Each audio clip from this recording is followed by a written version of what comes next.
তোমাদের সামনে আবার ফার্স্ট ইয়ারের প্র্যাকটিক্যাল ক্লাস নিয়ে আবার হাজির হলাম।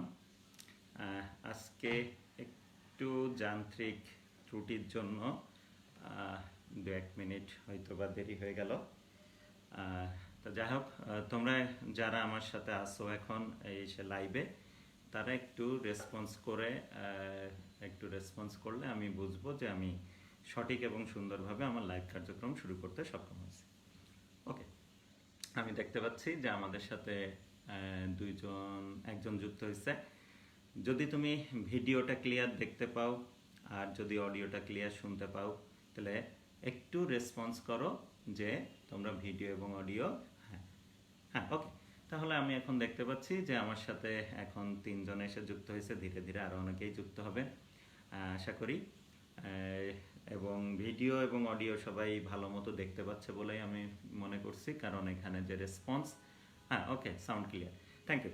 তাহলে আর কথা বাড়াবো না, তোমাদের আজকে যে টপিক নিয়ে আমরা আলোচনা করব, আজকেই প্র্যাকটিক্যাল সংক্রান্ত শেষ ক্লাস আজকে হবে তোমাদের সাথে। এরপরে যখন পরীক্ষার ডেট এসে যাবে তখন আমরা সরাসরি তখন প্র্যাকটিস ক্লাস কিছু করব। তা যাই হোক, গত ক্লাসে বা গত 2টা ক্লাসে আমরা প্র্যাকটিক্যাল সম্পর্কে যথেষ্ট ধারণা দিছিলাম, কিভাবে প্র্যাকটিক্যাল করতে হয়, তারপর আমরা কি প্র্যাকটিক্যাল করব, অর্থাৎ কোন অংশটা প্র্যাকটিক্যাল করব, এই সব বিষয় বোধহয় আমরা গত 2টা ক্লাসে কমপ্লিট করে ফেলছিলাম। আজকে আমরা যেটা করব, প্রথমেই তোমাদেরকে সেই টপিকগুলা, অর্থাৎ যে প্র্যাকটিক্যালগুলো, এর মাঝে আমি একটু বলে নিই, সম্ভবত মাইক্রোবায়োলজির কোনো প্র্যাকটিক্যাল তোমাদের করানো হয়েছিল না। তো সেই মাইক্রোবায়োলজির প্র্যাকটিক্যালটা আজকে আগে প্রথমে আমি তোমাদের শো করে নিব। তারপরে আমরা যে অন্যান্য যে টপিকগুলো আছে সেখানে যেভাবে আমরা দেখব মাইক্রোস্কোপে, সেই বিষয়গুলো আমরা আলোচনা করব। তাহলে আজকে প্রথমেই আমরা মাইক্রোবায়োলজির যে প্র্যাকটিক্যাল আছে সেইটা আমরা শিখব। তার জন্য আমরা আজকে ভিডিও অ্যানিমেশনের হেল্প নিব।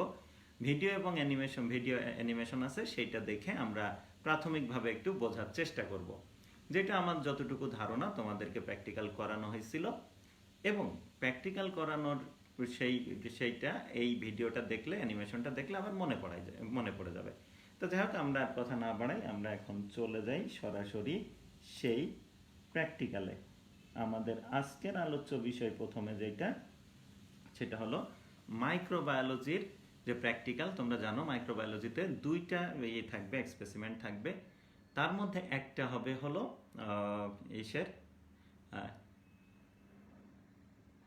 একটা হবে সেটা হলো সিম্পল স্টেনিং এর মাধ্যমে যে নমুনা তোমাদের দেওয়া হবে, সেখান থেকে স্লাইড তৈরি করে দেখাইতে হবে। আর আরেকটা হবে সেটা হলো গ্রাম স্টেনিং এর মাধ্যমে স্লাইড তৈরি করে তোমাদেরকে দেখাইতে হবে। তা আমি ভিডিও যেটা দেখাবো সেটা হলো গ্রাম স্টেনিং এর ভিডিও। আর গ্রাম স্টেনিং যদি ভালো মতো আমাদের হয়ে যায়, আমরা বুঝে যেয়ে থাকি, তাহলে সিম্পল স্টেনিং আমাদের জন্য একেবারেই সহজ হবে। তাই আমরা অ্যানিমেশন সেটা হলো গ্রাম স্টেনিং এর উপরে দেখব। আমি সেই ভিডিওটা ব্যাখ্যা করে দিব, তোমরা দেখবা। আমি ভিডিওটা স্ক্রিনে দেখবো, আমি ভিডিও এখানে ব্যাখ্যা করে দিব। তার আগে আমরা একটু বলে নিই যে গ্রাম স্টেনিং যখন করা হবে তখন উদ্দেশ্য কি থাকবে, যে নমুনাটা তোমাকে দেওয়া হচ্ছে সেইটা গ্রাম পজিটিভ নাকি গ্রাম নেগেটিভ, এই বিষয়টা সার্টিফাই করা। তাহলে এই নমুনাটা কোথা থেকে আসতে পারে? সাধারণত পিওর কালচার থেকেই আমরা নমুনাটা দিয়ে থাকি। পিওর কালচার বলতে আমি এখানে তোমাদেরকে একটু পিওর কালচার বোঝানোর চেষ্টা করব। তোমরা যদি একটু দেখো, তাহলে আমরা এই জায়গাটায় একটু পিওর কালচার বিষয়টা কি একটু বোঝার চেষ্টা করি। Just a minute. আচ্ছা, আমরা এইটা একটা ফাইলে যেতে হবে আমাদের। এই যে খেয়াল করো, আমরা যদি এখন পিওর কালচার বুঝতে চাই, তাহলে এই ভিডিওটা একটু, এই ছবিটা একটু দেখতে হবে। তোমরা দেখো, এই যে স্ক্রিনে একটা ছবি আসছে। আই হোপ তোমরা ছবিটা ভালো মতো দেখতে পাচ্ছ। দেখো, পেট্রি ডিশের মধ্যে আমরা কিছু গোল গোল হলো বস্তু দেখতে পাচ্ছি। এইগুলাই হলো ব্যাকটেরিয়ার কলোনি। এই যে যদি তোমরা দেখে থাকো এখানে, তাহলে দেখো এই যে ডটগুলা দেখতে পাচ্ছি, এইগুলাই এক একটা হলো ব্যাকটেরিয়ার কলোনি। ছোট হইতে পারে কলোনি, বড় হইতে পারে, কিন্তু এখানে যত কলোনি আছে প্রত্যেকটা কলোনি হলো একই ব্যাকটেরিয়ার কলোনি। অর্থাৎ এখানে যত কলোনি দেখছো সব কলোনিতে তুমি এক ধরনের ব্যাকটেরিয়াই পাবা। তাহলে শুধু এক ধরনের ব্যাকটেরিয়ার কলোনি যদি কোনো জায়গায় তুমি চাষ করো তাহলে সেটাকে আমরা বলে থাকি পিওর কালচার। আর যদি এক জায়গায় একাধিক ব্যাকটেরিয়ার কলোনি থাকে তাহলে সেটাকে আমরা মাল্টিকালচার বলতে পারি। যাই হোক, তাহলে পিওর কালচার বলতে আমরা যেটা বুঝবো সেটা হলো যে যত কলোনি থাকবে ওই পেট্রি ডিশের মধ্যে সব কলোনি হবে একই ব্যাকটেরিয়ার কলোনি, অর্থাৎ এক ধরনের ব্যাকটেরিয়াই সেখানে থাকবে। তাহলে একটা নির্দিষ্ট ব্যাকটেরিয়াকে আইসোলেট করে তার চাষাবাদ করাকেই মূলত আমরা বলে থাকি পিওর কালচার। আর এই পিওর কালচার করে যে কলোনিগুলো পাওয়া যায় তাদেরকে আমরা বলি পিওর কলোনি। তাহলে এই যে পিওর কলোনি নিলে সুবিধা হয় কি, আমরা জানি যে কোন ব্যাকটেরিয়া গ্রাম পজিটিভ, কোন ব্যাকটেরিয়া গ্রাম নেগেটিভ। তাহলে সেই ব্যাকটেরিয়াগুলোকে আমরা কালেক্ট করি বা আমরা ল্যাবে জন্মায় রাখি, তারপর সেটাকে পানিতে দ্রবীভূত করে সাসপেনশন তৈরি করি। অর্থাৎ এই যে ব্যাকটেরিয়ার দ্রবণটাকে কি বলছি আমরা, সাসপেনশন। তাহলে সাসপেনশন প্রস্তুত করি। পরীক্ষার দিন কিন্তু তোমাদেরকে কলোনি আমরা সরবরাহ করব না, সাধারণত আমরা সাসপেনশন করে সাসপেনশনটা আমি তোমাদেরকে সরবরাহ করব। কিসের ক্ষেত্রে? গ্রাম পজিটিভ বা গ্রাম নেগেটিভ নির্ণয়ের ক্ষেত্রে। তাহলে আমার কাজ হবে আগে এমন কলোনি ফর্ম করে রাখা, পিওর কলোনি তৈরি করে রাখা। তারপর পরীক্ষার আগের দিন বা পরীক্ষার দিন সকালে আর্লি গিয়ে এই কলোনি থেকে সাসপেনশন তৈরি করে রাখা। পরবর্তীতে সেই সাসপেনশন আমি তোমাদেরকে সরবরাহ করব ড্রপারের মাধ্যমে, সরাসরি তোমাদের স্লাইডেও দিতে পারি অথবা ওয়াজ গ্লাসেও দিতে পারি। তোমরা এই সাসপেনশনটা নিয়ে তার সাথে কি করবা, করে গ্রাম পজিটিভ বা গ্রাম নেগেটিভ তুমি তার মধ্যে যে ব্যাকটেরিয়া আছে সেই ব্যাকটেরিয়া দেখবা এবং তাকে কিভাবে তুমি সার্টিফাই করবা সেই বিষয়টা আমরা এখন অ্যানিমেশনে দেখব। আমরা এখন একটা অ্যানিমেশন দেখব যেই জায়গাটাতে এই ব্যাকটেরিয়া সাসপেনশন নিয়ে কিভাবে করা হয় সেইটা আমরা দেখব, স্লাইড তৈরি করা হয় তার একটা ভিডিও আমরা এখানে দেখব।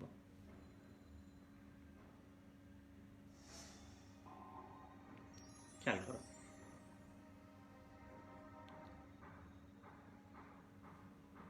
Gram staining. The Gram stain is the most widely employed staining method in microbiology.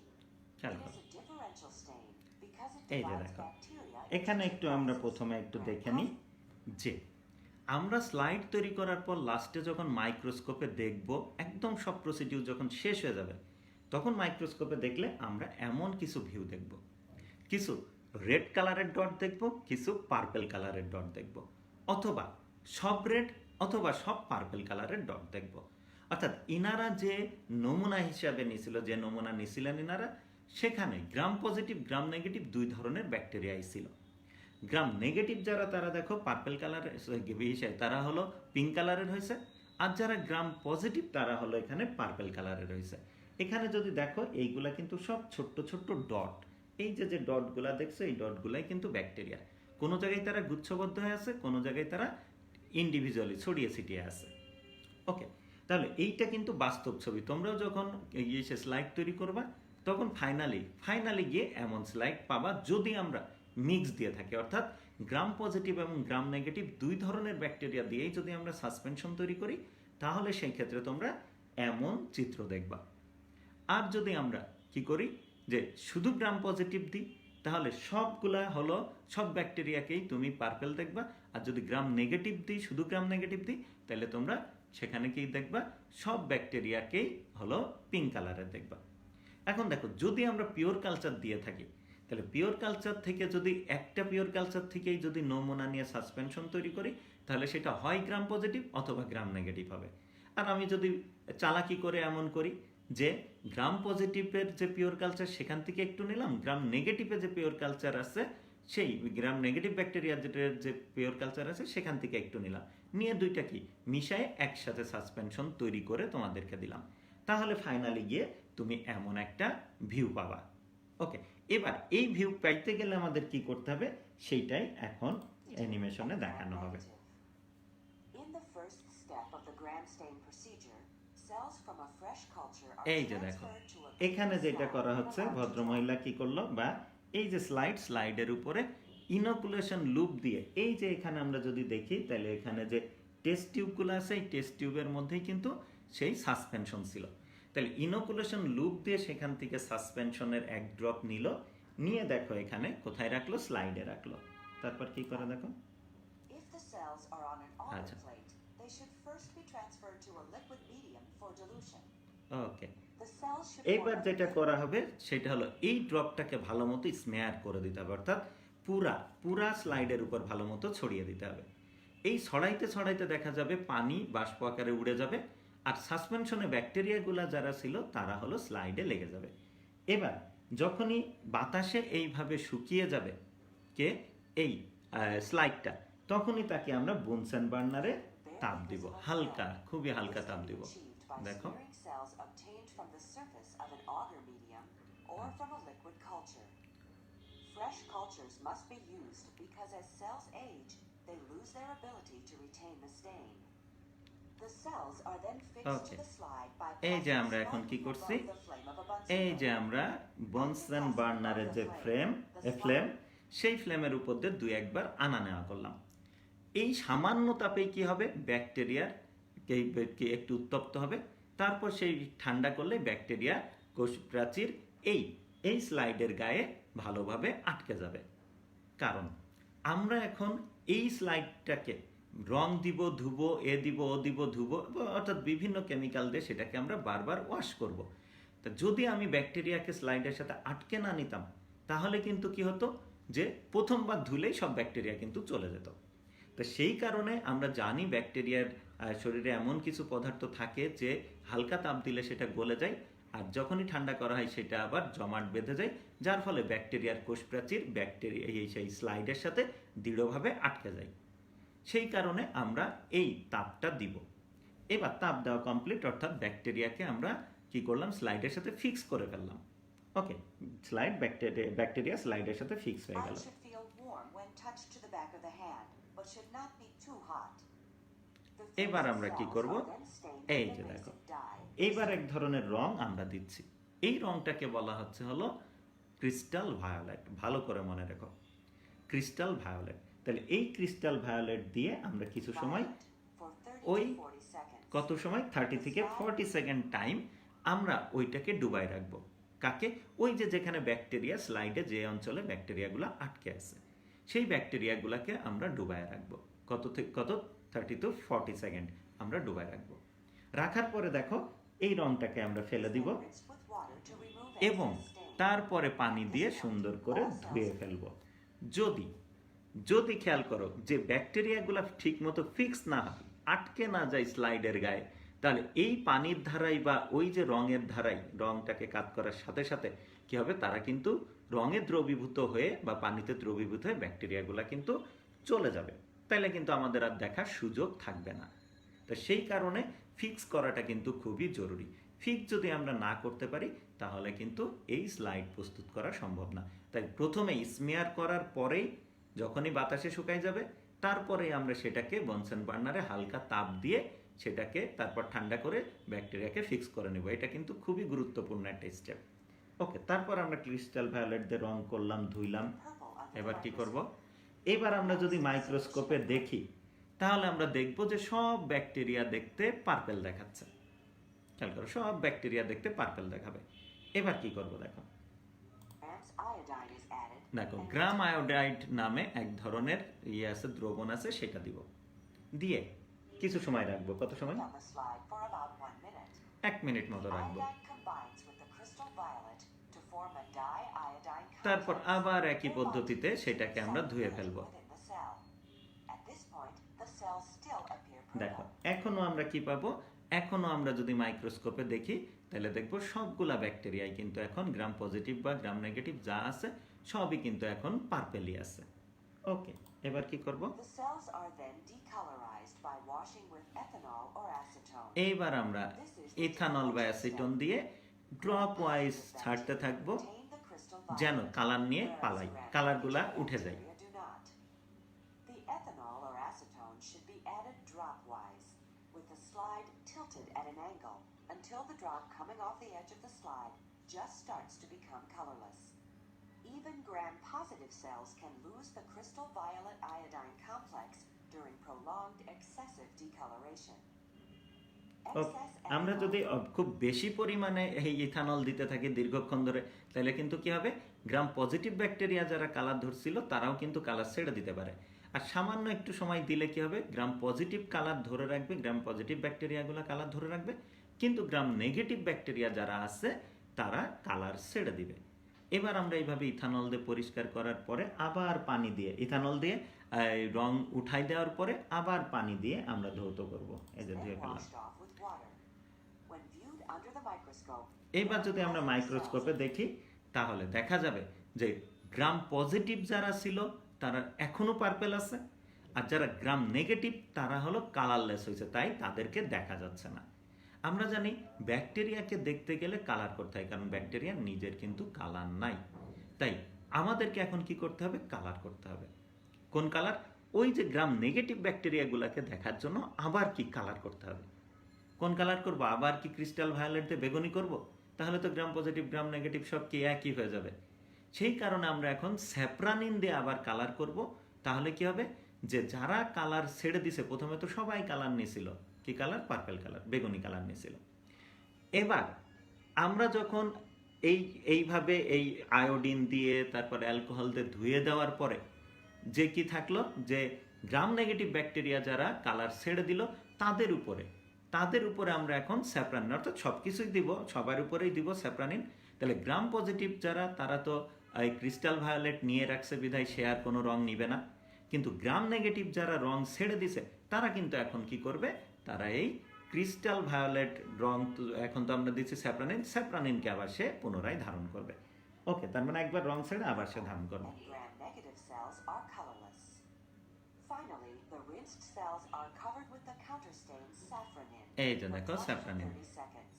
এইবার স্যাপ্রানিন দিয়ে Gram-negative bacteria pink. 20 থেকে 30 সেকেন্ড আমরা রাখবো, The slide is রেখে dry. একই পদ্ধতিতে পানি দিয়ে ধুয়ে ফেলবো। When viewed microscopically, তারপর আমরা positive bacteria are তারপর সেটাকে আমরা কি করব, তারপর সেটাকে আমরা একটু ওই ফিল্টার পেপার দিয়ে একটু করে শুকাই নিয়ে তারপরে আমরা মাইক্রোস্কোপে দেখব। এইবার যে দেখো যে যারা গ্রাম পজিটিভ তারা এখনো কি এই আছে, পার্পেল আছে, আর যারা গ্রাম নেগেটিভ তারা কিন্তু এখন পিঙ্ক হয়ে গেছে। ওকে, কেন? ওই যে স্যাপ্রানিন নিচে সে। ওকে, তাহলে এই হলো পদ্ধতি। খুবই সহজ বিষয়, খুব একটা কঠিন কিছু না। তোমাদেরকে এই প্র্যাকটিক্যাল করানো হয়েছে, আমি এই অ্যানিমেশনটা দেখাইলাম যেন তোমাদের আবার মনে পড়ে। তোমরা এই আমার যে লেকচারটা এখানে তো পাচ্ছ অ্যানিমেশনটা, প্রয়োজনে তোমরা ইউটিউবে গ্রাম স্টেনিং নামে সার্চ দিলে এই ভিডিও অ্যানিমেশনটা পেয়ে যাবা। ওই ভিডিও অ্যানিমেশনটা আরেকবার অবশ্যই তোমরা বাসায় দেখে নিবা, তাহলে এই যে প্রসিডিউরটা, সেই প্রসিডিউরটা তোমাদের মনে পড়ে যাবে। আমি জানি তোমাদেরকে হাতে কলমে করানো হয়েছে, পরবর্তীতে যখন পরীক্ষার ডেট আসবে আরেকবার প্রয়োজনে এটা প্র্যাকটিস করাই দেওয়া হবে। ওকে, তাহলে একেবারে যদি আমি সাধারণভাবে বলি স্টেপগুলা, তাহলে প্রথমে আমরা একটা পরিষ্কার স্লাইড নিলাম, সেই স্লাইডটা তোমরা রেডি করে রাখবা। এবার আমরা গিয়ে সেখানে একটা সাসপেনশন দিব। সেই সাসপেনশনটা কি হবে সেটা তোমরা জানো না। সেটা গ্রাম পজিটিভ ব্যাকটেরিয়ার সাসপেনশন হতে পারে, গ্রাম নেগেটিভ ব্যাকটেরিয়ার সাসপেনশন হতে পারে, আবার গ্রাম পজিটিভ গ্রাম নেগেটিভ দুই ধরনের ব্যাকটেরিয়ার মিশ্রিত সাসপেনশনও সেটা হতে পারে। দেওয়ার পরে তোমরা যখনই ওই সাসপেনশনটা তোমাদের স্লাইডে দিয়ে দিব ড্রপে করে, দেওয়ার পরেই তোমাদের করতে হবে কি, দ্রুত ইনোকুলেশন লুপ দিয়ে সেটাকে স্মিয়ার তৈরি করতে হবে, এইভাবে ছড়াইতে থাকতে হবে। এইভাবে বাতাসে পানি উড়ে যাবে, ব্যাকটেরিয়াগুলো স্লাইডের উপর রয়ে যাবে। ভালো করে বুঝো। এবার ব্যাকটেরিয়াকে স্লাইডের সাথে দৃঢ়ভাবে আটকে দেওয়ার জন্য আমরা কি করব, বুনসেন বার্নারের যে আছে ফ্লেম, তার উপর দিয়ে সামান্য হালকা একটু তাপে দুই একবার আনা নেওয়া করব। নিলেই কি হবে, ওই ব্যাকটেরিয়াটা প্রাচীর উত্তপ্ত হয়ে কিছু পদার্থের ক্ষরণ হবে, যেটা গলে যাবে তাপে, তারপরে ঠান্ডা করলেই সেটা জমাট বেঁধে ব্যাকটেরিয়াগুলো স্লাইডের সাথে দৃঢ়ভাবে আটকে যাবে। এবার আমরা কি করব, প্রথমে ক্রিস্টাল ভায়োলেট দিয়ে 40-50 সেকেন্ড বা 1 মিনিটও সর্বোচ্চ আমরা রাখতে পারি, ক্রিস্টাল ভায়োলেট দ্রবণ দিয়ে সেটাকে 1 মিনিটই ধরলাম, 1 মিনিট রেখে দিলাম। তাহলে সব ব্যাকটেরিয়া সুন্দরভাবে ক্রিস্টাল ভায়োলেট কি করবে, অ্যাবজর্ব করবে তার কোষ প্রাচীর। করার পরে আমরা এখন কি করব, এবার অতিরিক্ত ক্রিস্টাল ভায়োলেট ফেলে দিব, তারপর পানি দিয়ে ধুবো, যেন অতিরিক্ত কোনো ক্রিস্টাল ভায়োলেট না থাকে, শুধুমাত্র ব্যাকটেরিয়ার কোষ প্রাচীর যে ক্রিস্টাল ভায়োলেটটুকু ধরছে সেইটুকু যেন থাকে। এই ক্ষেত্রে পানিটা প্রবাহ দেওয়ার সময় অবশ্যই আমাদের মনে রাখতে হবে যে হলো পানির ধারা যেন খুব জোরে না হয়, হালকা ধারায় আমাদেরকে এই কাজটা করতে হবে। তাহলে ওয়াশ করে ফেললাম, শুধু ব্যাকটেরিয়াগুলা এখন স্লাইডের সাথে লেগে আছে এবং ব্যাকটেরিয়ার কোষ প্রাচীর ক্রিস্টাল ভায়োলেট অ্যাবজর্ব করে রাখছে। এবার আমরা গ্রাম আয়োডিন যে দ্রবণটা আছে সেটা দিব, দিয়ে কিছু সময় রাখবো, রেখে কি ধুয়ে ফেলবো। তারপর আমরা ড্রপ ওয়াইজ ইথানল দিতে থাকবো, ইথানল দিয়ে কিছু সময় ধুবো। ধোয়ার পরে এবার আমরা পানি দিয়ে ধুবো। পানি দিয়ে ধুলে এই সময় এই গ্রাম আয়োডিন এবং ইথানল দিয়ে ধুলে কি হবে, গ্রাম নেগেটিভ ব্যাকটেরিয়া যারা থাকবে তারা সব ক্রিস্টাল ভায়োলেট ছেড়ে দিবে, আর গ্রাম পজিটিভ ব্যাকটেরিয়ারা ক্রিস্টাল ভায়োলেট ছাড়বে না। এবার আমরা কি করব, এবার আমরা এই স্যাপ্রানিন দিয়ে 1 মিনিট মতো বা আধা মিনিট 20 থেকে 30 সেকেন্ড মতো স্যাপ্রানিন দিয়ে রেখে দিব স্লাইডের যেখানে ব্যাকটেরিয়া আছে সেই অঞ্চলটা ডুবায় রাখবো। তারপরে আমরা আবার পানি দিয়ে সেই স্যাপ্রানিন ধুয়ে ফেলবো। ধুয়ে ফেলে আমরা ব্লটিং পেপার দিয়ে বা টিস্যু পেপার দিয়ে হালকা করে, হালকা খুবই হালকা জেন্টেলভাবে হালকাভাবে সেটাকে একটু শুকাই নিব, বিশেষ করে নিচের অংশটা আর উপরের অংশটাই চাপ দিব না, হালকাভাবে একটু শুকাই নিব। নিয়ে তারপর আমরা মাইক্রোস্কোপে দেখব, যদি সেখানে গ্রাম পজিটিভ গ্রাম নেগেটিভ দুই ধরনের ব্যাকটেরিয়াই থাকে তাহলে এই যে কিছু ব্যাকটেরিয়া পাবো আমরা এই পার্পল কালারের, আর কিছু পাবো আমরা হলো এই পিঙ্ক কালারের। আর যদি সবই গ্রাম নেগেটিভ হয় তাহলে সবগুলাকে আমরা পিঙ্ক কালারের পাবো, সবই যদি গ্রাম পজিটিভ হয় তাহলে আমরা সবগুলা পার্পল কালারের পাবো।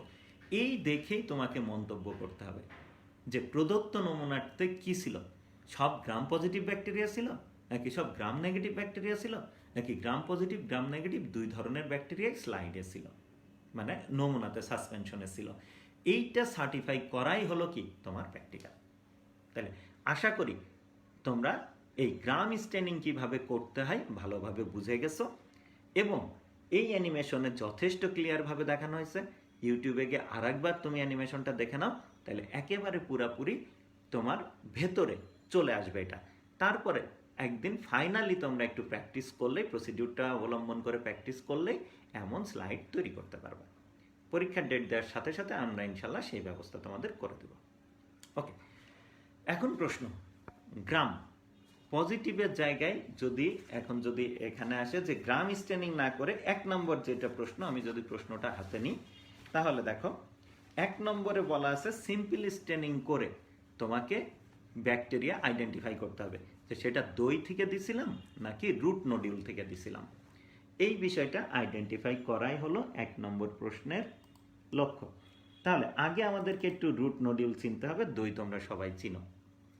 এই যে আমরা এখানে যেটা দেখতে পাচ্ছি, এই যে আমরা গাছের শেকড় দেখতে পাচ্ছি, আর এই যে গাছের শেকড়ের যে দানা দানা বা এই যে গুটির মতো গঠনগুলা দেখছি, এইগুলাকেই মূলত বলা হয় রুট নডিউল। এই যে এইগুলা সব এক একটা রুট নডিউল, টোটাল রুট, আর রুটের গায়ে থাকা এই টিউমারের মতো ছোট ছোট গঠনগুলাকে বলা হয় রুট নডিউল। ওকে, এবার আমরা কি করব, আমরা এই রুট নডিউলকে ভাঙবো। এই যে দেখো এখানে আমরা যদি দেখি এই ছবিটা, তাহলে দেখো রুট নডিউলকে এখানে ভাঙা হয়েছে, আমরা জুম করে দেখতে পাচ্ছি, তাই দেখা যাচ্ছে এই যে দেখো রুট নডিউল, আর রুট নডিউলকে কাটা হয়েছে। এই রুট নডিউলের মধ্যে যে টিস্যু আছে, এই টিস্যুর ফাঁকে ফাঁকে প্রচুর ব্যাকটেরিয়া আছে, নানান শেপের ব্যাকটেরিয়া সেখানে আছে। তাহলে আমরা এখন কি করব, এই নডিউলটাকে ভেঙে এই পাতিত পানিতে যখন দ্রবীভূত করব বা তার মধ্যে যখন এটারে ছেড়ে দিব, তখন এই নডিউলের মধ্যে থাকা যে ব্যাকটেরিয়া, সেই ব্যাকটেরিয়া পানিতে দ্রবীভূত হয়ে যাবে, অর্থাৎ ব্যাকটেরিয়াল সাসপেনশন তৈরি হবে। আবার যদি আমরা দইয়ের ব্যাকটেরিয়া দিতে চাই তাহলে কি করব, একটুখানি দই নিব, সেই দই পাতিত পানিতে দ্রবীভূত করলে কি হবে, সেই পানিতে দইয়ের ব্যাকটেরিয়ার মানে দ্রবীভূত হয়ে যাবে। অর্থাৎ এইভাবে আমরা সাসপেনশন তৈরি করব। খেয়াল করো, তৈরি করে আমি তোমাদেরকে দিব, দিলে তোমাদের কি করতে হবে, আগের যে প্রসিডিউরটা ছিল সেই প্রসিডিউরটাই তোমাকে ফলো করতে হবে, শুধু একটা জায়গায় ব্যতিক্রম। সেইটা হলো, প্রথমে আমরা ক্রিস্টাল ভায়োলেট দিছিলাম, তুমি ক্রিস্টাল ভায়োলেটের পরিবর্তে সেখানে স্যাপ্রানিন দিবা প্রথমেই। তবে তুমি ক্রিস্টাল ভায়োলেট দিলে যে হবে না তা না, ক্রিস্টাল ভায়োলেটও দিতে পারো, কিন্তু আমরা সাধারণত ক্রিস্টাল ভায়োলেট দিই না, স্যাপ্রানিন দিই, কারণ ক্রিস্টাল ভায়োলেট একটু বেশি দামি, স্যাপ্রানিনের দাম তুলনামূলক কম, এই জন্য আমরা স্যাপ্রানিন দিয়ে থাকি। কারণ কাজ যেহেতু দুইটা সেম, তাই দামি জিনিস ব্যবহার করে আমরা অপচয় করব না। তাই আমরা যখন সিম্পল স্টেনিং করব তখন ওই সাসপেনশন তো আমি দিব, তোমরা স্লাইডটা নিবা, স্লাইডের উপর আমি এক ড্রপ সাসপেনশন দিয়ে যাব। তোমরা জানো না যে সেই সাসপেনশনটা দইয়ের নাকি সেই সাসপেনশনটা রুট নডিউলের থেকে ব্যাকটেরিয়া নিয়ে সাসপেনশন তৈরি করা আছে, তুমি জানো না। তোমাকে সেইটাই আইডেন্টিফাই করতে হবে। তার জন্য তুমি স্লাইডটা রেডি রাখবা, আমি ড্রপারে করে সেখানে কি দিয়ে আসবো, সেখানে আমি এই সাসপেনশন দিয়ে দিব। তোমাকে স্মিয়ার করতে হবে, তারপর স্মিয়ার করার পর ফিক্স করতে হবে, অর্থাৎ ওই যে তাপ দিয়ে সেটাকে আটকাইতে হবে। তারপর যেটা করতে হবে, স্যাপ্রানিন দিতে হবে। তোমার ক্রিস্টাল ভায়োলেট দেওয়ার দরকার নেই, স্যাপ্রানিন দিয়ে তুমি 30 থেকে 40 সেকেন্ড রাখো। তারপরে কি করো, তারপরে অতিরিক্ত স্যাপ্রানিন এবং পানিতে ধুয়ে সেটাকে অতিরিক্ত স্যাপ্রানিন ধুয়ে ফেলে দাও। দিয়ে সেই ব্লটিং পেপার দিয়ে সামান্য একটু কি করো, একটু হলো শুকায় নাও, নিয়ে মাইক্রোস্কোপে দেখো, হয়ে গেল। তার মানে গ্রাম স্টেনিং এর ধাপ একটু বেশি, আর সিম্পল স্টেনিং এর ধাপ কিন্তু খুবই ইজি। তাহলে গ্রাম স্টেনিং যদি পারো, তাহলে সিম্পল স্টেনিং কিন্তু একেবারে কোনো ব্যাপারই না, অর্থাৎ প্রসিডিউর সেম। গ্রাম স্টেনিং এ তোমাকে প্রথমে দিতে হবে ক্রিস্টাল ভায়োলেট, তারপরে আয়োডিন দিয়ে ধুতে হবে। ক্রিস্টাল ভায়োলেট দিলা, তারপর পানি দিয়ে ধুলা, পরে আয়োডিন দিয়ে ধুলা, দিয়ে কিছু সময় ডুবাই রেখে ধুলা, তারপর আবার এই যে অ্যালকোহল দিয়ে ধুলা, তারপর আবার কি দিতে হচ্ছে, স্যাপ্রানিন দিতে হচ্ছে, আবার পানি দিয়ে ধুতে হচ্ছে, তারপরে আবার দেখতে হচ্ছে। বাট এখানে সিম্পল স্টেনিং এ এত জটিলতা নাই। জাস্ট তুমি সাসপেনশনটা নাও, স্মিয়ার করো, স্মিয়ার তৈরি করো, তারপরে সেটাকে বাতাসে শুকাও, জাস্ট বনসন বার্নারের উপর দিয়ে 2-1 বার নিয়ে ফিক্স করে ফেলো, এবং স্যাপ্রানিন দিয়ে কিছু সময় ডুবিয়ে রাখো, পরে স্যাপ্রানিন ধুয়ে ফেলো, তারপর স্লাইডটাকে শুকায় মাইক্রোস্কোপে দেখো, হয়ে গেল। এখন প্রশ্ন হলো রেজাল্ট কি লিখবা। যদি দইয়ের ব্যাকটেরিয়া হয় তাহলে সেখানে কিছু দণ্ডাকার অর্থাৎ ল্যাক্টোব্যাসিলাস, ল্যাক্টোকক্কাস, এমন 2 ধরনের ব্যাকটেরিয়া তুমি সেখানে পাবা। অর্থাৎ দণ্ডাকার কিছু ব্যাকটেরিয়া পাবা, আবার গোলাকার কিছু ব্যাকটেরিয়া পাবা। কিন্তু রুট নডিউলার ব্যাকটেরিয়াগুলো যদি দেখো, তাহলে এদের শেপ এমন হবে যে এদের শেপগুলা এক এক রকম হবে, অর্থাৎ প্লিওমরফিক যে শেপ, মানে এক টাইপের অনিয়তাকার যে গঠনের, এমন কিছু ব্যাকটেরিয়া তুমি সেখানে পাবা। তার মানে জাস্ট শেপটাকে চিনেই তোমাকে কমেন্ট করতে হবে যে কোনটা মানে কাকে দিছি আমি রুট নডিউলের সাসপেনশন, আর কাকে আমি দিছি হলো ব্যাকটেরিয়ার অর্থাৎ দইয়ের কি সাসপেনশন। এর জন্য অবশ্যই খুব ভালো মানের মাইক্রোস্কোপ দরকার হয়, হাই পাওয়ার তো বটেই। লো পাওয়ারে আসলে মাইক্রোবায়োলজির প্র্যাকটিক্যাল হয় নাই বলবো আমি, কারণ এখানে ব্যাকটেরিয়ার শেপগুলা বোঝা যায় না, ঠিক আছে। এই জন্য লো পাওয়ারে ভালো মতো ব্যাকটেরিয়া দেখাই যায় না, ইন্ডিভিজুয়াল একটা ব্যাকটেরিয়া দেখতে খুবই কষ্ট হয়। তাই অবশ্যই হাই পাওয়ারে দেখবা, এবং হাই পাওয়ারে দেখলেই ব্যাকটেরিয়াগুলোর শেপ কিন্তু অনেকটা অনুমান করা যাবে। ওইভাবে অনুমান করেই তোমাকে বলতে হবে। যেমন এই ব্যাসিলাস ব্যাকটেরিয়া স্পষ্ট বোঝা যায়, কক্কাসও স্পষ্ট বোঝা যায়, ঠিক আছে। তো এই কারণে এখানে প্লিওমরফিকের হয়তো বা শেপগুলা বুঝতে একটু সমস্যা হইতে পারে, কিন্তু তুমি যদি দেখো সেখানে কি কোনো ব্যাসিলাস বা কক্কাস ব্যাকটেরিয়া নাই, তাইলেই বুঝবা যে এখানে রুট নডিউল তোমাকে দেওয়া হয়েছিল সাসপেনশন হিসাবে। ওকে, তাহলে খুবই ইজি। মাইক্রোবায়োলজির প্র্যাকটিক্যাল আসলে তেমন কোনো কঠিন কিছুই না, যদিও তোমাদেরকে করানো হয়েছে প্র্যাকটিক্যাল, তারপরেও আমি একটু তোমাদেরকে স্মরণ করাই দিলাম। ওকে, গেল। এবার প্রশ্ন যে মাইক্রোবায়োলজিতে স্পটিংয়ে কি থাকতে পারে। মাইক্রোবায়োলজির স্পটিং যদি আমরা দেখি, তাহলে সেটা বলি সি আর ডি।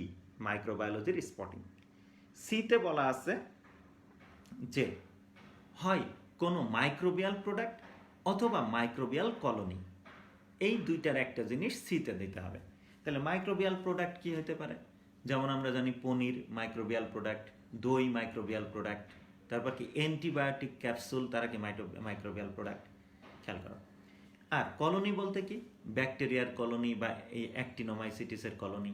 তো এখানে আমি 4টা তোমাদেরকে পরীক্ষার জন্য দিয়ে দিচ্ছি, এই 4টার মধ্য থেকে একটা তোমরা পরীক্ষায় পাবা। আমি সেইগুলা তোমাদেরকে একটু দেখাই দিচ্ছি। প্রথমে আমি যেটা দেখাবো সেটা হলো ব্যাকটেরিয়ার কলোনি। এইটা তো আর একবার দেখাইলাম, এটা দেখলে তো তোমরা চিনবাই। আমি যদি পুরা এইটা তোমাদের সামনে রেখে দিই তাহলে তো তোমরা দেখে বুঝবাই যে প্রদত্ত নমুনাটি ব্যাকটেরিয়ার কলোনি। কেন?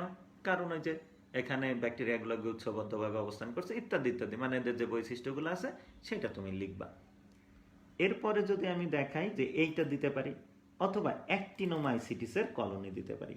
দেখো অ্যাক্টিনোমাইসিটিসের কলোনির আসলে ভালো ছবি, ভালো রেজুলেশনের ছবি আমি পাই নাই। এই যে দেখো, এই যে যেমন এই যে এইটা অ্যাক্টিনোমাইসিটিসের কলোনি, এগুলো অ্যাক্টিনোমাইসিটিসের কলোনি। রে ফানজাই বলে, অনেকটা ছত্রাকের কলোনির মতো বলে মনে হবে, কিন্তু ছত্রাকের কলোনি না। এদেরকে আমরা অ্যাক্টিনোমাইসিটিস কলোনি বলে থাকি। ওকে, আমরা যদি একটা কলোনিকে যদি এখানে জুম করি তাহলে এইটুকু হলো সেই একটা অ্যাক্টিনোমাইসিটিস কলোনি। তাহলে আশা করি তোমরা অ্যাক্টিনোমাইসিটিসের কলোনি দেখলে চিনবা। ওকে, এরপরে যেটা আছে সেইটা হলো কলোনি গেল। এরপরে যেটা বলা আছে সেটা হলো অ্যান্টিবায়োটিক ক্যাপসুল অথবা পনির। তোমরা পনিরও চিনো, অ্যান্টিবায়োটিক ক্যাপসুলও চিনো। তারপরেও অ্যান্টিবায়োটিক ক্যাপসুল আমি তোমাদেরকে একটু দেখাই দিই। কি এটা দেখলে চিনবা না? সবাই চিনবা। এমন ক্যাপসুল বা ট্যাবলেট দেখলে কি লিখবা? প্রদত্ত নমুনাটি এই অণুজীব ঘটিত এক ধরনের কি ঔষধ, যা অ্যান্টিবায়োটিক নামে পরিচিত। হয়ে গেল। এরপরে যদি আমরা দেখি তাহলে এই জায়গায় আছে পনির। এই যে পনির, সবাই চিনো কম বেশি। লিখলাম যে প্রদত্ত নমুনাটি একটি অণুজীব ঘটিত দুগ্ধজাত দ্রব্য, নাম পনির। কেন? সেগুলো এটা দেখে এর যা বৈশিষ্ট্য সেটা একটু লিখে দিলাম, হয়ে গেল। তাহলে আমার মনে হয় যে এই চারটার যে কোনো একটা নমুনা যদি তোমাদেরকে দেওয়া থাকে পরীক্ষায়, তাহলে সেটা দেখে তুমি চিনতে পারবা এবং তার শনাক্তকারী বৈশিষ্ট্য লিখতে পারবা, বা কারণ কেন সেটা মাইক্রোবিয়াল প্রোডাক্ট বা কেন সেটা মাইক্রোবিয়াল কলোনি সেটা তুমি লিখতে পারবা, অর্থাৎ আইডেন্টিফাইং ক্যারেক্টারিস্টিক্স তুমি লিখতে পারবা। তাহলে এই চারটার বাইরে ইনশাল্লাহ আমি দিব না, চেষ্টা করব অবশ্যই যে এই চারটার মধ্যে দেওয়ারই চেষ্টা করব। ওকে, এবার আমরা সি গেল। এরপরে যদি আমরা এখন দেখি ডি, তাহলে ডিতে যেটা বলা আছে সেটা হলো কোনো রোগাক্রান্ত উদ্ভিদাংশ, অর্থাৎ এক কথায় রোগের নমুনা তোমাদের সামনে দিতে দেখাইতে হবে। সেটা দেখে তোমাকে চিনতে হবে সেই রোগটার নাম কি, আর কি সেটা কি ভাইরাস দিয়ে হয়েছে নাকি ব্যাকটেরিয়া দিয়ে হয়েছে, এটা লিখলেই চলবে। ওই প্যাথোজেনের নাম লেখা লাগবে না, এটা ভাইরাল ডিজিজ না ব্যাকটেরিয়াল ডিজিজ সেটা বলতে পারলেই চলবে, এবং তার কারণ তোমাকে লিখতে হবে। তাহলে সেই ডিজিজগুলো আমি তোমাদের দেখাই। তোমরা কম বেশি ধান গাছ তো দেখছই সবাই। এই যে দেখো, ধান গাছে এমন যে দাগ পড়ে যায়, শুকিয়ে যায়, এই যে এমন এমন দাগওয়ালা যদি ধান গাছ দিই তাহলে সেটা তুমি বলবা যে এইটা হলো ব্যাকটেরিয়া ঘটিত একটা বিশেষ ধরনের উদ্ভিদ রোগ, যেটাকে বলা হয় লেড ব্লাইট অফ রাইস, অর্থাৎ ধানের বিলম্বিত ধসা রোগ নামক, সরি এটা লেড ব্লাইট না, সরি আমি ভুল বলছি, এটা হলো ব্লাইট রোগ। খেয়াল করো, ধানের পাতা ঝলসানো রোগ, বাংলায় বলে পাতা ঝলসানো, ইংরেজিতে বলে ব্লাইট। ওকে, তাহলে এটা ব্লাইট রোগ, যেটা হলো একটা ব্যাকটেরিয়া ঘটিত রোগ। এইটা একটু তুমি লিখে দিলেই হবে। এরপরে যদি আমরা দেখি তাহলে আর একটা রোগ যদি দেখি, এইটা দেখো। আচ্ছা, ব্যাকটেরিয়া ঘটিত আর একটা রোগ আছে, সেটা একটু দেখাইনি। আচ্ছা, ব্যাকটেরিয়া ঘটিত আর একটা রোগ আছে, সেটা হলো লেবুর ক্যাঙ্কার। এই যে দেখো, আমরা এখানে লেবুর গায়ে এবং পাতায়ও কিছু ক্ষত দেখতে পাচ্ছি। এই যে দেখো, শুষ্ক ক্ষত, একটু উঁচু ক্ষত, এই রোগটাকে বলা হয় ক্যাঙ্কার রোগ। তাহলে আমরা এখন বলতে পারি যে লেবু গাছের ক্যাঙ্কার রোগ এটা। তাহলে লিখবা প্রদত্ত নমুনাটি লেবুর ক্যাঙ্কার রোগ, যেটা একটা ব্যাকটেরিয়া ঘটিত রোগ। এই ব্যাকটেরিয়ার নাম জ্যান্থোমোনাস সাইট্রাস, ওইগুলা ওই প্যাথোজেনের নাম, গণ নাম, প্রজাতি নাম লেখা লাগবে না। জাস্ট তুমি যদি লিখে দাও যে প্রদত্ত নমুনাটি একটি ব্যাকটেরিয়া ঘটিত উদ্ভিদ রোগ, ঠিক আছে, যার নাম লেবুর ক্যাঙ্কার। কেন সেটা দেখো, যে লেবু গাছে এরকম ক্ষত দেখা যাচ্ছে, ক্ষতর আশেপাশে হলুদ দেখা যাচ্ছে, ইত্যাদি ইত্যাদি, যা দেখবা তাই লিখবা, হয়ে গেল। ওকে, তাহলে ব্যাকটেরিয়াল দুইটা ডিজিজ দেওয়া থাকলো, মনে রেখো। একটা হলো ধানের ব্লাইট ডিজিজ অফ রাইস, আর এখানে যেটা যেটা সেটা হলো লেবুর ক্যাঙ্কার। এবার আমরা ভাইরাল ডিজিজের দুইটা নমুনা আমি তোমাদের সামনে দেখাবো। এইটা দেখো, এইটা হলো শিরাস্বচ্ছ রোগ বলে হলো ঢেঁড়সের। তাহলে এইটা বলতে পারো যে ঢেঁড়সের শিরাস্বচ্ছ রোগ, অর্থাৎ এটি একটি ভাইরাল ডিজিজ বা ভাইরাস ঘটিত একটা উদ্ভিদ রোগ, নাম শিরাস্বচ্ছ রোগ। সাধারণত এটা এই যে আমরা এখানে দেখছি ঢেঁড়সের পাতায়, এখানে দেখছি ঢেঁড়সের কথাটা লিখে দেবা। দেখো এদের প্রত্যেকটা শিরা কিন্তু কালার কি হয়ে গেছে, ফ্যাকাশে হয়ে গেছে, স্বচ্ছ হয়ে গেছে। তুমি যদি বাস্তবে দেখো তাহলে স্বচ্ছ দেখাবে, এই জন্য এটারে বলা হবে শিরাস্বচ্ছ রোগ। ঠিক আছে, কিসের? এটা হলো ঢেঁড়সের। কি দিয়ে হচ্ছে? এটা ভাইরাস দিয়ে হচ্ছে। ওকে, এবার আমরা যদি আর একটা দেখি ফাইনালি, সেইটা হলো সিমের মোজাইক রোগ। সিম গাছ তোমরা সবাই চিনো, এই যে দেখো এইটা হলো সেই সিম গাছ। তাহলে এই সিম গাছে দেখো মোজাইকের মতো ছিটা পড়ছে, কোনোটা দেখো কোনো কোনো জায়গায় গাঢ় সবুজ, কোনো কোনো জায়গায় হলো হলুদাভ হয়ে গেছে, হয়ে হলুদ সবুজের ছিটা ছিটা দাগ পড়ছে। এই ডিজিজটাকে আমরা বলে থাকি হলো যে মোজাইক অফ বিন, বা আমরা বাংলায় যদি বলি সিমের মোজাইক রোগ, সিম পাতার মোজাইক রোগ। এইটা তোমরা বলতে পারো। এটা যদি আসে দেখে চিনবা, চিনে লিখবা যে প্রদত্ত নমুনাটি সিম পাতার মোজাইক রোগ, যেটা একটা ভাইরাস ঘটিত রোগ। কেন? এই যে যা দেখছো তাই লিখবা, হলুদ সবুজের ছিটা ছিটা দাগ পড়ছে, এইগুলা লিখবা। ওকে, আর একটা আমি তোমাদের দেখাই লাস্ট, পেঁপের পাতা গোড়ানো রোগ। খেয়াল করো, আমরা যেইটা সেদিন পাবো কাছে সহজে সেইটাই আমরা কিন্তু দেওয়ার চেষ্টা করব। তাই এইটাও তোমাদের দেখে রাখতে হবে। দেখো পেঁপে গাছে পাতা অনেকটা কার্ল হয়ে গেছে, একদম কি গুটিয়ে গেছে, তাই এটাকে আমরা বলে পেঁপের পাতা কোঁকড়ানো রোগ বা লিপ কার্ল অফ পাপাইয়া। ওকে, এইটাও একটা ভাইরাস ঘটিত রোগ। তাহলে আমি এখানে মোট 9টা নমুনা তোমাদেরকে দেখাইলাম। এদেরকে দেখলেই তোমরা চিনে যাবা। এর জন্য আমার মনে হয় না যে এক্সট্রা কোনো এফোর্ট দেওয়ার দরকার আছে। যা দেখলে চিনবা, রোগটার নাম লিখবা বা বস্তুটার নাম, মানে এই রোগগুলা যদি 5টা রোগ দেখলাম, রোগের নাম লিখবা, এটা ব্যাকটেরিয়াল না ভাইরাল সেটা লিখবা, আর কেন রোগের লক্ষণ যা দেখবা সেটাই কি বর্ণনা করে দিবা। 2-3টা পয়েন্টে জাস্ট লিখে দিবা লক্ষণগুলা। এই কারণে এটাকে আমরা কি বলছি, এই হলো এই রোগ বলছি। ঠিক আছে, তো যাই হোক, এটা খুবই ইজি, তেমন কোনো কঠিন কিছুই না এটা। তাহলে আমাদের বোধহয় আজকে গত ক্লাসে মাইক্রোবায়োলজি বাদে বাকি অংশটুকু গত ক্লাস পর্যন্ত বোধহয় আমাদের অনেকাংশে শেষ হয়ে গেছিল, কিন্তু মাইক্রোবায়োলজি অংশ গত ক্লাসে বেশ কিছুটা বাকি ছিল। তাই আজকে বোধহয় আমরা মাইক্রোবায়োলজি অংশটাও ভালো মতো শেষ করতে পারছি একেবারে। মাইক্রোবায়োলজির যে কি আছে, আমরা জানছি যে 2টা ওয়ার্কআউট আছে, একটা আমরা বলছি সিম্পল স্টেনিং, আর একটাকে বলছি আমরা গ্রাম স্টেনিং। তাহলে সিম্পল স্টেনিং কি সেটা আমরা পারবো, গ্রাম স্টেনিং কিভাবে করতে হয় সেটা আমরা পারবো, তার জন্য কি কি নমুনা দিতে পারি আমরা সেটা আমি বলছি।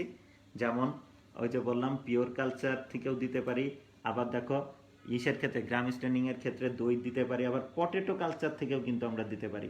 পটেটো কালচার বিষয়টা বোধহয় একটু তোমাদের মানে একটু বলে রাখার দরকার আছে। পটেটো কালচারটা আমি আসলে এখানে পাচ্ছি না, দেখি একটু।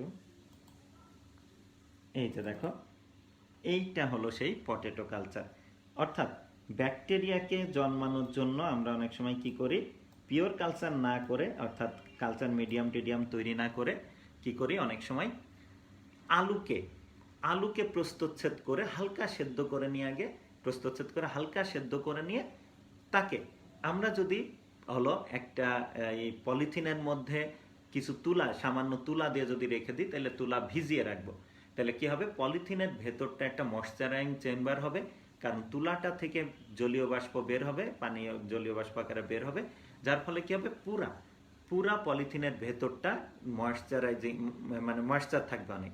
সেখানে এই আলুকে যদি আমরা রেখে দিই, তাহলে সেখানে দেখবে এইভাবে ছোট্ট ছোট্ট কলোনির সৃষ্টি হবে। দেখো এখানে এটা হলো ফাঙ্গাল কলোনি তৈরি হয়েছে, এখানে আবার হলো ব্যাকটেরিয়াল কলোনি তৈরি হয়েছে। তা আমরা যখন নমুনাগুলো কালেক্ট করে থাকি, সেটা বলো মনে করো সিম্পল স্টেনিং বলো বা গ্রাম স্টেনিং এর ক্ষেত্রে বলো, তো এখানে সাধারণত সিম্পল স্টেনিং এর ক্ষেত্রে তোমাদেরকে আমরা হয় দই অথবা রুট নডিউল থেকে আমরা নমুনা নিয়ে সাসপেনশন তৈরি করে দিয়ে থাকি। আর গ্রাম স্টেনিং এর ক্ষেত্রে আমরা সাধারণত কি করি, পিওর কালচার, যেটা আমি তোমাদের আগে দেখাইছি, অথবা পটেটো কালচার থেকে কলোনি নিয়ে সেখান থেকে আমরা কি করি সাসপেনশন তৈরি করে তোমাদেরকে দিয়ে থাকি। পটেটো কালচার করলে সেখানে কি হয়, নানান ধরনের ব্যাকটেরিয়ার কলোনি তৈরি হয়। তাহলে ওই ক্ষেত্রে কি গ্রাম পজিটিভ গ্রাম নেগেটিভ দুই ধরনের ব্যাকটেরিয়াই থাকতে পারে।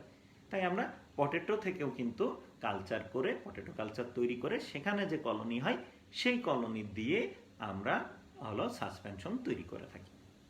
ওকে, তাহলে আশা করি তোমাদের এই পর্যন্ত মাইক্রোবায়োলজির একেবারে স্পটিং পর্যন্ত একেবারে ক্লিয়ার ধারণা তোমাদের চলে আসছে।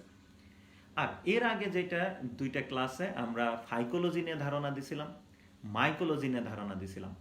আমি বলছিলাম যে আমি তোমার ফেসবুকে বা তোমাদের এই পেজে, যে পেজ, এই পেজে আমি কিছু ছবি আপলোড দিয়ে দিব। সেই ছবি সবই আমার কাছে আছে। আমি একটা লিস্ট সংশ্লিষ্ট শিক্ষকদের কাছ থেকে কালেক্ট করে নিয়ে লিস্ট ধরে ধরে আমি সেই ছবিগুলা আপলোড দিয়ে দিব।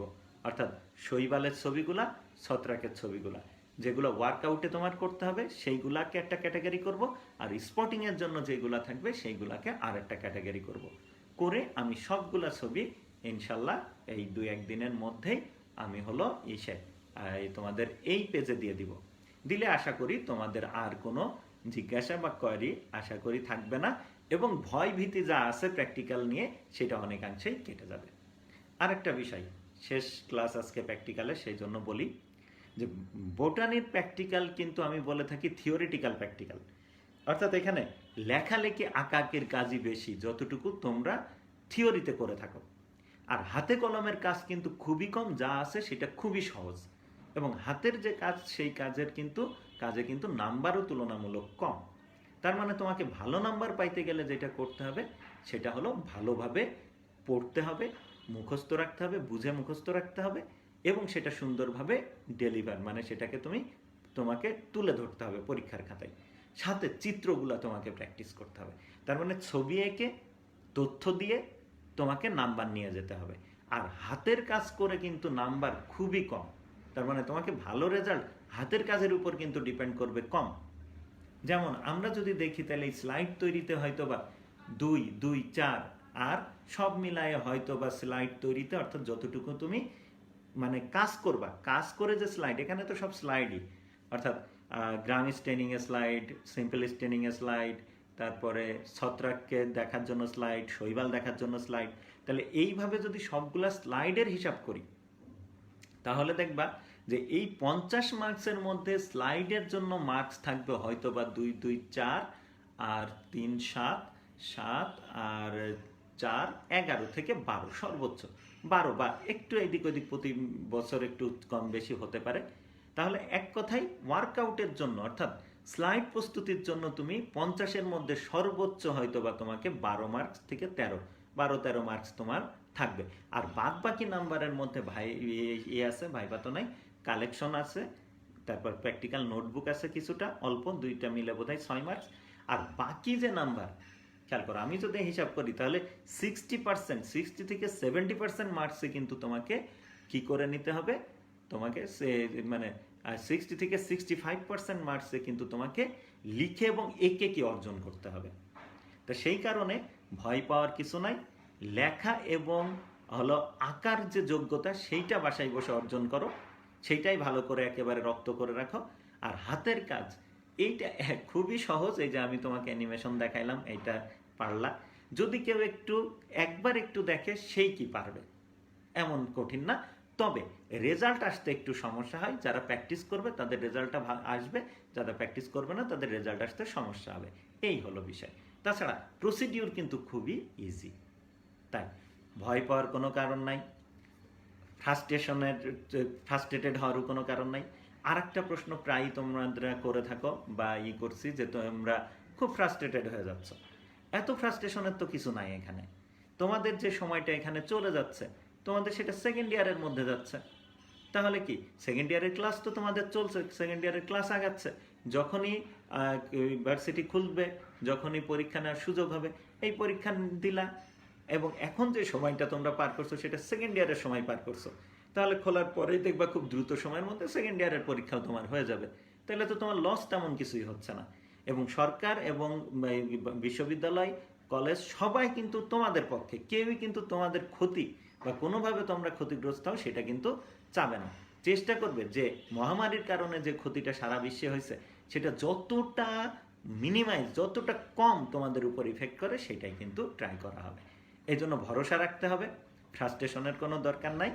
ইনশাল্লাহ আমরা ওভারকাম সবই করব, তেমন বেশি প্রবলেম হবে না। কিছুটা তো প্রবলেম হবেই, কিছুটা সময় হবে, হয়তোবা পরবর্তীতে সেকেন্ড ইয়ারে যেমন এই সময়টাকে গণনা করে পরীক্ষা নিল, থার্ড ইয়ারে কিছুটা ক্লাস দ্রুত নিয়ে কিছু কি একটু আগে পরীক্ষা নিল, এইভাবে দেখবা ফোর্থ ইয়ার আসতে আসতে মোটামুটি তোমরা একটা ভালো পর্যায়ে চলে যাবা। দেখবা যে এই যে প্রায় 1 বছর মতো, আরও যে যতটুকু সময় আছে তাতে ধারণা করা হচ্ছে প্রায় 1 বছর মতো যে কলেজ বন্ধ থাকছে বা প্রতিষ্ঠান বন্ধ থাকছে, সেইটা হয়তো বা খুব বেশি একটা 4 বছরের মধ্যে সেটাকে অ্যাডজাস্ট করে ফেলা হবে, খুব একটা সমস্যা তোমাদের হবে না ইনশাল্লাহ।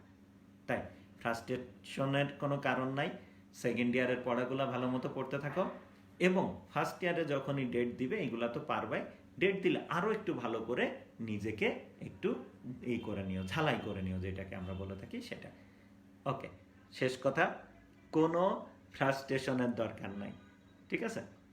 যা হবে অবশ্যই ভালো কিছু হবে ইনশাল্লাহ। ভালো থেকো সবাই, দোয়া রেখো সবার জন্য।